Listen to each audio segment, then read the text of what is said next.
Howdy, Kanaji here, and today I'm going to be ranking all of No Man's Sky updates up to December 2021. And I'm not going to be including, obviously, like little patches. Bite Beat won't be included, that was like a Christmas surprise, but it wasn't like a full update. I will be including a couple of named updates that didn't have like the full patch notes, like Crossplay and Halloween, but we'll cross that bridge when we get there. So, as always, it's important to remember this is my opinion. Now, I like to think I have some pretty good opinions, but you know, who doesn't think that? So, if you're mad at any of my choices, please let me know below. I'm pretty sure at least a couple of these will be controversial, but I'm not doing it for clickbait. These are my honest opinions. I'm excited to get going. So originally I was going to wait to do this until after I had finished my all updates ranked and reviewed series, but I couldn't wait because those things take a long time. I'll put a link in the description below to that playlist, or rather to the first episode of that if you haven't watched it yet. I go into real detail there. So if you want to know like a complete history of each of those patches and then how they rank and review each other against each other more objectively, check that out. If you just want my opinions and you want to see how I, personally rank all of these, then you're in the right video. Alright, so let's take a look. I've got a list right in front of me. Alright, so let's get started with Foundation. Version 1.1 released November 26, 2016.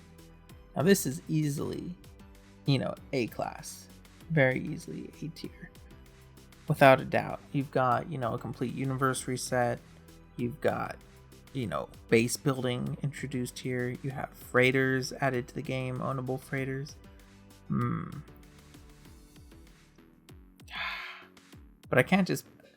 Truth be told, a lot of these, maybe most of these could be S-Class, but I'm going to be a little bit more critical here. And I'm going to put this in A-Class because I do view it more as like the foundation of things to come.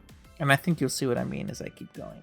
So the next update is Pathfinder, which released March 8th, 2017.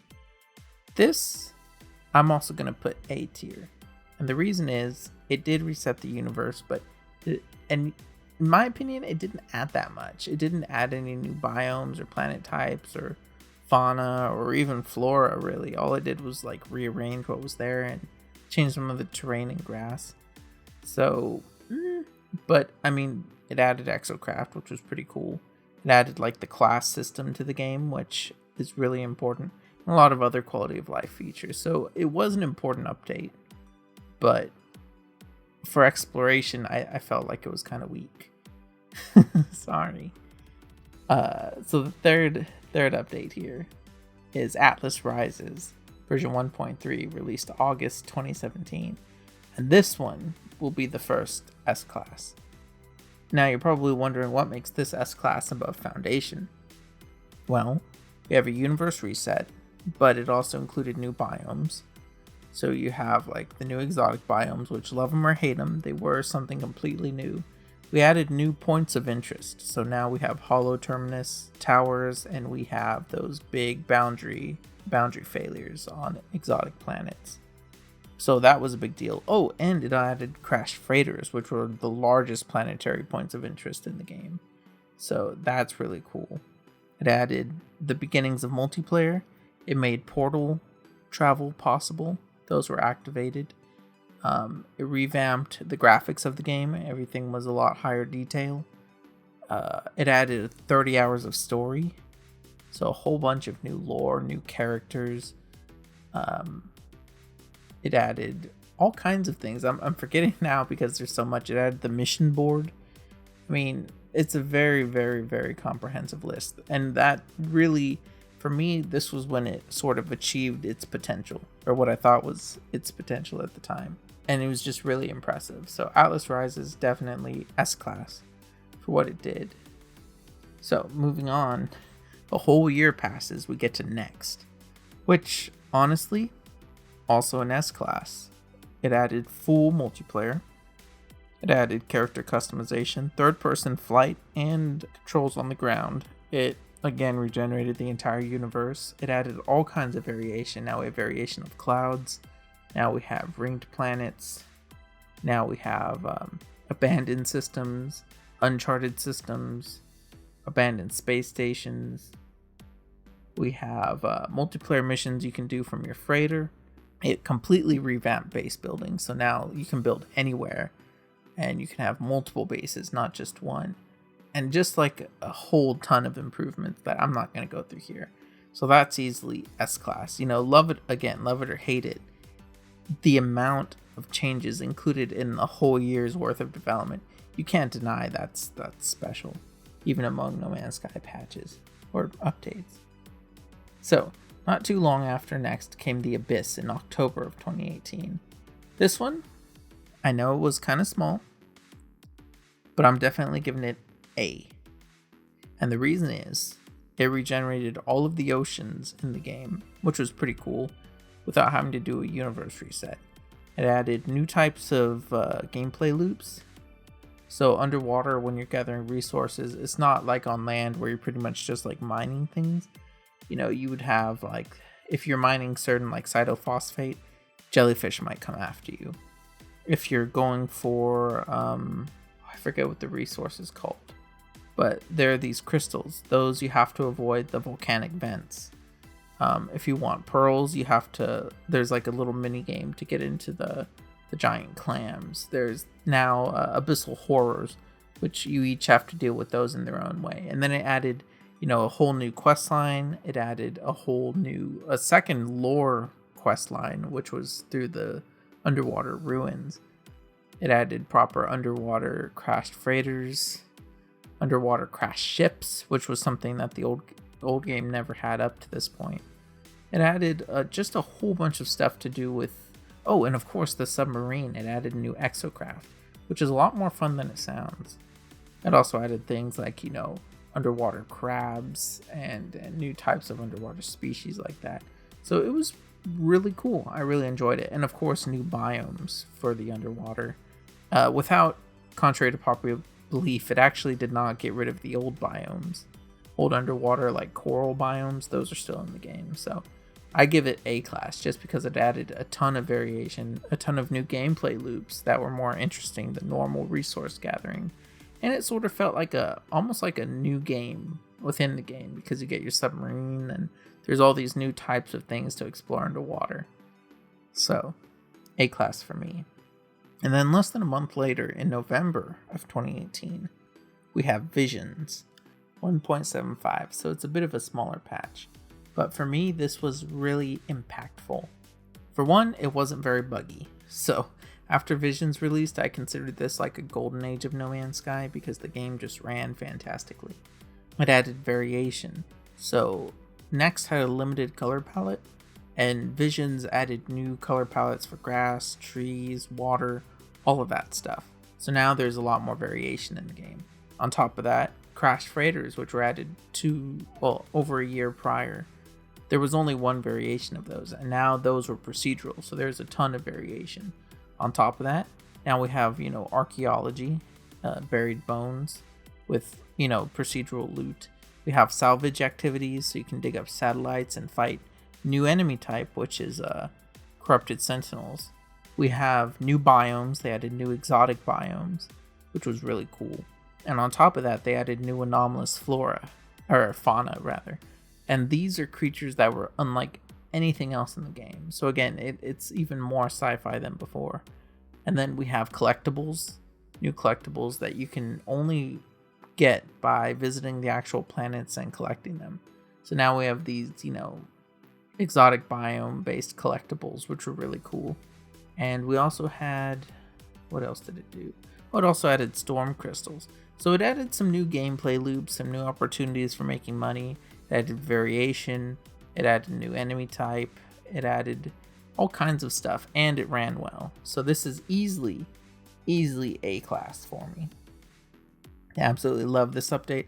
A lot of times I see people put this like lower on their tier lists, and I don't understand why. It added variation. It added content. It was stable.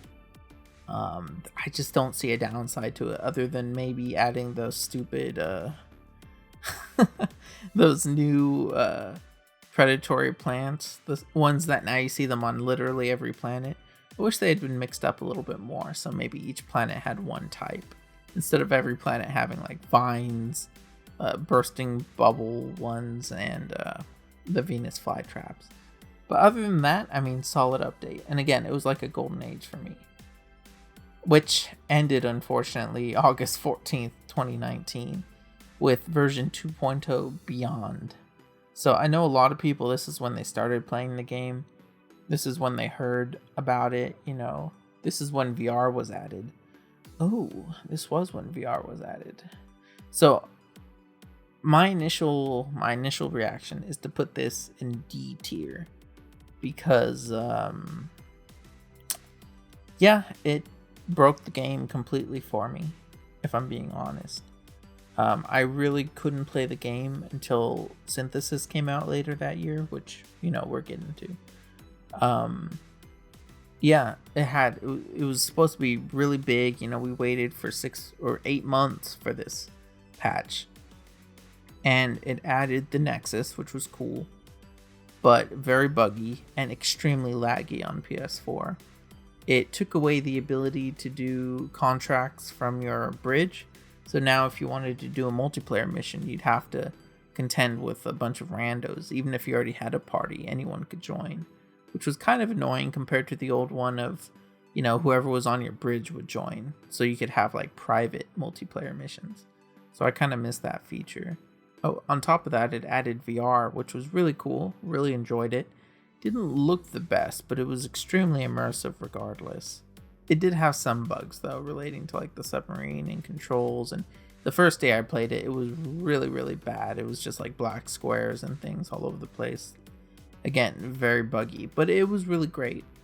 For base building, it added the ability to use power, or rather it forced things to require power, which is really controversial at the time. I like it now, but it did break all of my bases, so that was a little annoying because I had to relearn that stuff. They shortened the tutorial, but I still think it's too long if you ask me. And I would say the most significant changes it really made to the game besides the Nexus would be adding NPCs that walk around, new NPC interactions. I mean, it had a lot of stuff in it, but for me, it was really disappointing at the time because it, compared to their other updates, it didn't feel like it added any real content. Like, you can milk animals now, but, you know, oh, I guess you could ride animals. I forgot about that.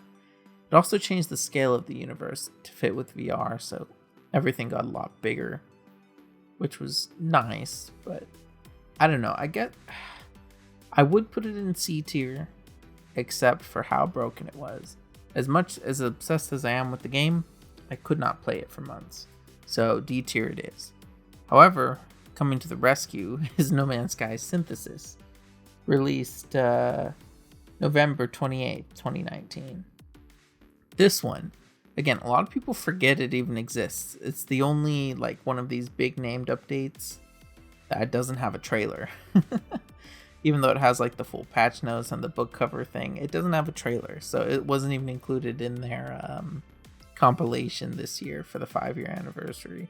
But for me, Synthesis was like one of the great patches because it pretty much brought the game back up to where it was with Visions, except with all the new features of Beyond and Synthesis, which of course it did its job and tied everything together. This patch didn't have any content really. But what it did have was a ton of quality of life changes. Changes to the terrain manipulator. It added one of my favorite things ever, which is the backpack processor. So now you can process things while you were in your ship, while you were flying, while you were walking. And it made everything look better, it played better. But due to a lack of content, I'm going to put it in the B tier. So pretty good, but obviously if you look at what's in A tier, Foundation, Pathfinder, it's not that good, but it is good. So the next year, 2020, now that was quite a year, as you'll see. So they started in February with Living Ship, and this is A tier. It added a new ship type, the first time they'd done this since Atlas Rises. Oh yeah, that was another thing. Atlas Rises added exotic ships. But they added another ship type, which was the living ship. They added like a pretty unique quest line to it, which was unlike anything in the game. I'd say it's more akin to what we call expeditions nowadays.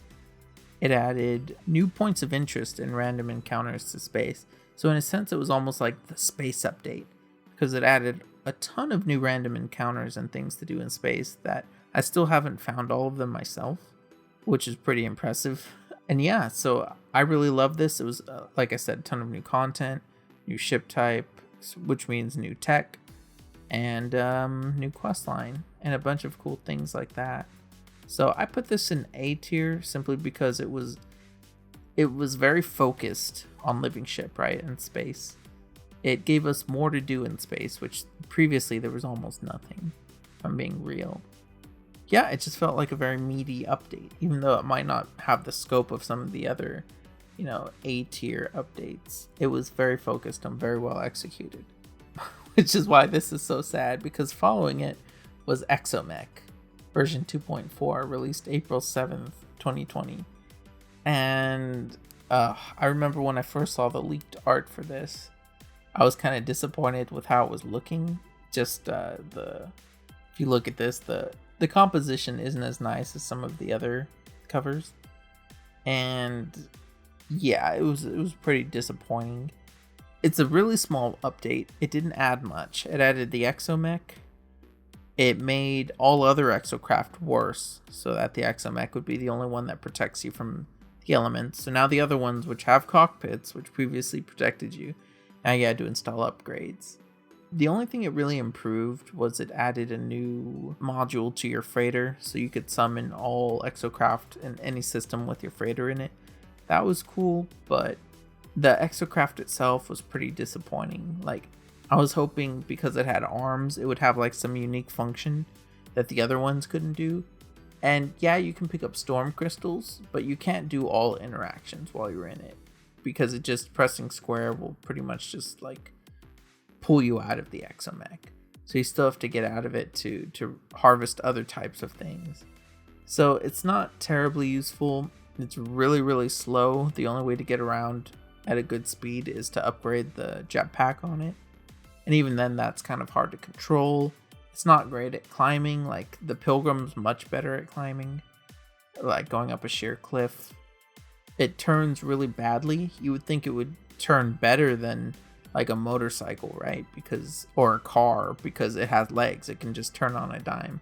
But no, it actually turns much, much slower.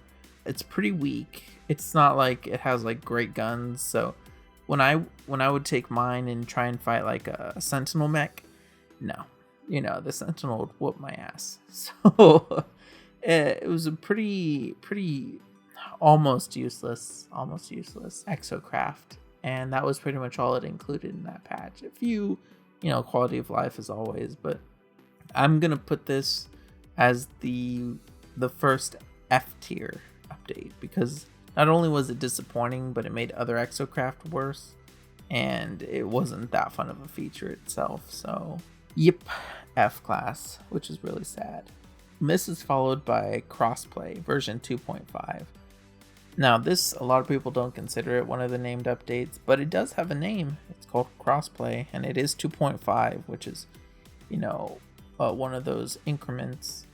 So I just have this, I don't have artwork for it, so please excuse this. But I'm actually going to put this in C tier, above Beyond and above Exomech. And all it really did was it added crossplay, and it added... The other reason I like it is that it added full body in VR. So now when you look down, you could actually see like your customized arms and gloves and everything. So like your kit that you detailed, including like the little guy in your backpack, you could see all of that in VR now, which was really cool. And it didn't break the game. So yeah, C tier.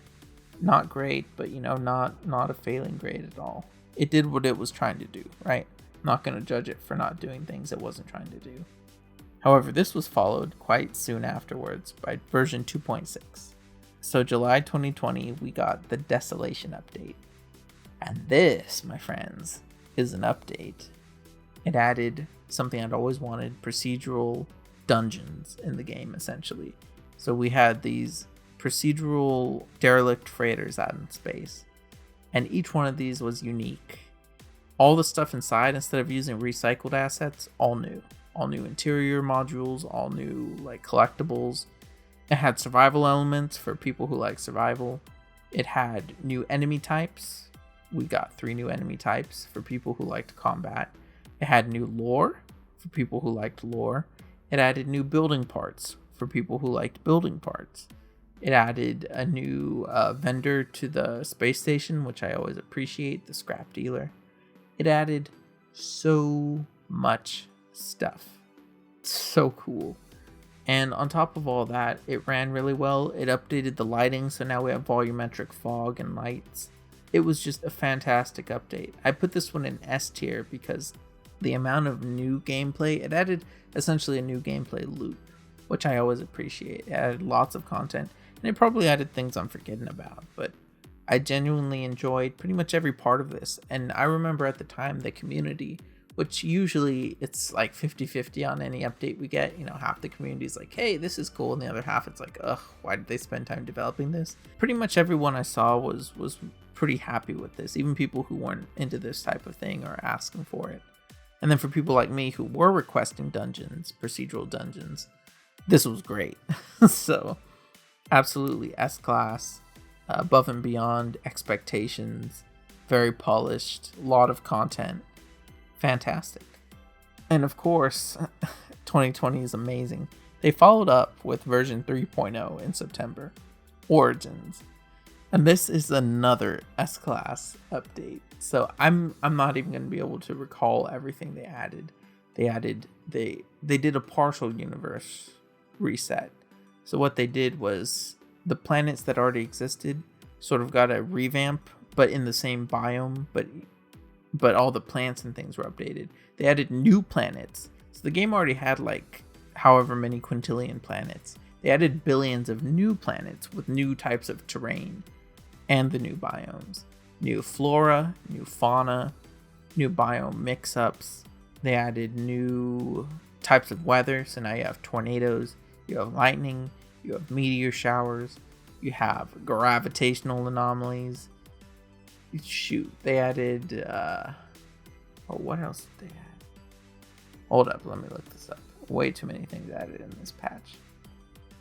Okay, got the patch notes here. New planets, yep.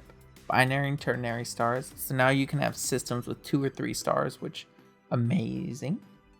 Bigger terrain, so now mountains can be way bigger. UI refresh, I love the new UI, looked great. New diversity, I'm still finding new types of planets every time I play. It's amazing. New types of fauna, which incredible. They added volcanic planets, that's right, that was a big deal. The cloud and weather variety, now you can have clear skies, clouds look way better. We have marshes, we have all kinds of new mushroom planets. Improved teleporters, sure. Photo mode, sure. Oh, of course, they added the colossal archive buildings, which now these are the most impressive points of interest on planets. Absolutely incredible. It was great to see these. They added new lore with them, new interactions, infested planets, which was pretty cool. New lighting conditions and atmospherics, very nice. Of course, the graphics were upgraded as well. Now abandoned and ancient settlements can be discovered on dead and anomalous planets, which was really cool because, again, more variety, right? They added, let's see, volcanoes, firestorms, which actually have fire now. Storms now affect gameplay. New items for crafting. They overhauled a lot of the old crafting system. Of course, the quality of life, graphics and all that improved. Exploration guide. They got rid of portal interference. Jeez. Okay, yeah. Meteors, gravitational anomalies, tornadoes, lightning. Jeez. Planetary NPC encounters. Yeah, so now people will land on the planet and talk to you. The UI overhaul, multi-tool upgrades. Insect life. Oh yeah, these guys are so cool. Because now they have creatures that can not only fly, but also walk around on land. Which previously it was like one or the other. Robotic fauna, which is cool. Underwater creatures and other ones updated. And of course, the iconic sandworms, giant sandworms. They finally added them. So as you can tell, this update had a lot of stuff. It was great for explorers, it was great for gameplay, great for lore, great for pretty much everyone. So easily S-Class, possibly my favorite update.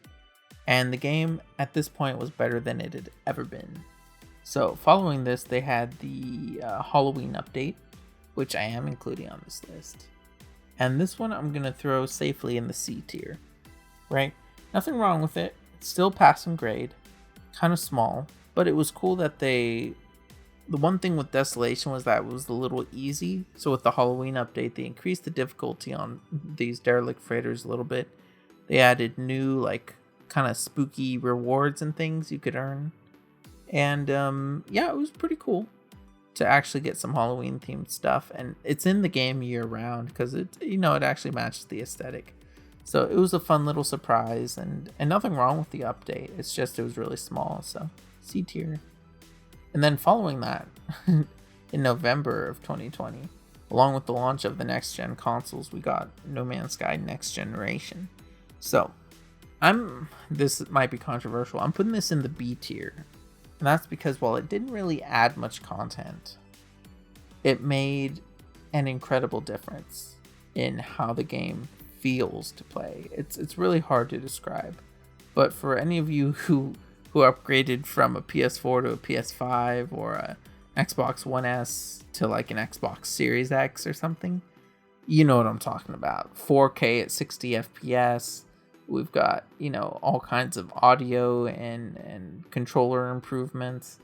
VR looks way better. Ultra visuals. You're seeing things that people on other consoles are not seeing. Like, it's not just a matter of like the detail of things, which is also turned up, but there's just more things in the game.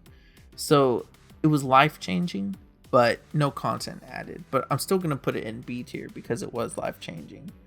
But only for those who could actually experience it. For the people on PS4, it really didn't do anything. Sorry, y'all. But let's move on to the next one, which is the Companions update. The first update of 2021, released February as well. And this one, I'll admit, this was one where once they announced it, my excitement dropped. I'm not really that into like having pets in video games. I have a cat and I love pets. I've grown up with pets in real life, but in video games I always feel kind of bad because I feel like I don't like manage them as well as I would want to, so I'm almost like neglecting them, and then I get guilty and like I don't need that, you know what I mean? But honestly, it was a cool update. You could have up to 6 pets. Now, in a sense, it gave you a way of sort of collecting some of the coolest fauna you would see across different planets. So, we've all come across an animal that we look at and it's like, oh, this is so cool. And you take a screenshot and that's all you can really share. But now you could like take that creature with you, adopt it, and bring them to the anomaly and show people, look at this cool creature I found. And you could ride them. You could get resources from them. You could genetically modify them and like breed them. So there was a lot you could do with the update. I'm putting it in C tier because I didn't care for it. And to be honest, while yes, it added these new features, it didn't really add any new content to the game. It didn't add any new types of creatures, for instance. We were just dealing with the same ones we'd had for years. And a few that were added in 2020, but most of the rideable ones were the ones we'd had for years. So it wasn't perfect, and like for someone like me who didn't really engage with that until like the expeditions, it didn't really add anything to the game. So C tier, unfortunately. But hey, if you disagree, let me know. Alright, so version 3.3, March 31st, 2021, the Expeditions update. This is it's an excellent addition to the game, but the first expedition that it launched with, great rewards, right? You get the golden vector and like some other great stuff, a new jetpack, big deal. And I don't mean that sarcastically, that was a big deal. But the expedition itself was really, really grindy. It didn't introduce any new mechanics, anything unique to the expedition other than like the patches. which I do enjoy those mission patches, by the way. I have the physical ones from the Hello Games store. Yeah, it gave us a lot to do, right? It gave me and my friend a lot to do, and it got him back into the game. It was a lot of fun. But it didn't add anything new. You know what I'm saying? Like, we were doing the same things that we would do not in an expedition, but now we had a reason to do them. So I'm going to put this in the B tier because later on expeditions get way better. And by the way, I have a video where I rank and review all 4 expeditions. Check that out. It's really interesting to see how they expand and evolve and iterate over time and how much better they get. Spoiler alert, they do get better over time. So yeah, expeditions I'm going to put in the B tier because it was the foundation for something really, really great. And at the time I really enjoyed it, but it wasn't perfect by a long shot. So after that, we got Expedition 2, which wasn't an update, but I thought I'd mention it. And then 3.5, Prisms, and June 2nd. So Prisms is kind of interesting. I'm going to put this in the B tier as well. And the reason is kind of similar to Synthesis. It was like a quality of life update. It gave us screen space reflections. It gave us some pretty cool effects with like glass and bubbles. Rain finally stopped being like a PNG. It was, now they're like 3D objects on the screen. It added like a lot of quality of life stuff like that. But the thing that brings it up to B for me is that it also regenerated the cave biomes. And if you know me, you've seen my series of spelunking in space. If you haven't, again, link below. But I absolutely love the new cave biomes. I can't get enough of them. So that puts this in B tier. You know, nothing but positive things to say about Prisms. Oh, also, now you could ride flying creatures. Really cool. But if you look at what's in the A tier, it really doesn't compare. So B tier for Prisms.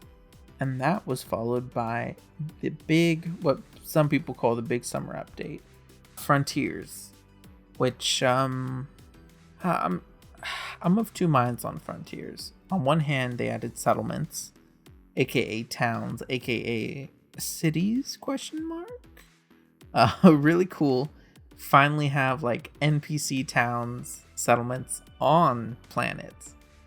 These are like the liveliest places in the game, especially once you upgrade them. So you've got like a town square, you have all this new procedural architecture, which like mind-blowing how good it is, to be honest. All kinds of different architecture. You have new types of interactions with these NPCs. You can build all kinds of things. You have dance halls. Finally, we have cantinas in No Man's Sky. Really, really great stuff. And on top of this, they revamped base building, gave us all these fantastic new parts, hundreds of new parts. All of that very positive, right? Leaning towards A. However, I think I'm going to end up putting this in B because I don't feel like settlements lived up to their potential at all. For one thing, when the game first launched, the amount of time it took between settlement interactions was insane. Every 24 hours, I would get like one interaction, and there was a chance it would be a building, but it was usually someone asking me for something. So I would build like less than one building a day, and it was really unsatisfying. They eventually patched it to be much faster, but I mean, still, you can only move at a snail's pace. And to be honest, you couldn't really make any choices with the settlement. So you were in charge, and it would ask you, do you want to build a cantina or water tower? And you would, pick one or the other. But eventually, you would build both of them because there's a set number of buildings in your settlement that you're going to build. And I don't know, I wish there was more like player choice.